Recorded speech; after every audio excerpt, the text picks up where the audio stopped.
When I started out with LEGO animation, I had no idea what I was doing. My films were crudely animated, rough around the edges, and not even close to what I can make now. Over the course of a decade, there were two main things that I learned: animation techniques and Dragon Frame. Now, in partnership with Bloop Animation, I've created a fully fledged stop-motion course that distills those 10 years of learning into 27 videos on creating stop-motion animations and using Dragon Frame. If you didn't know, Dragon Frame is the industry standard in stop-motion frame capture software, used on both big-budget stop-motion films like Kubo and the Two Strings, as well as a majority of independent stop-motion animators like me.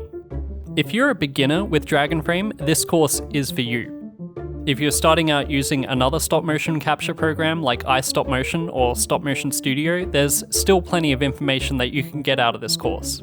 I cover a lot of things, including, but not limited to, LEGO animation, clay animation, lighting, sets, low-budget armatures and rigging, animation techniques, workflow, and even a little bit of editing, audio, and visual effects.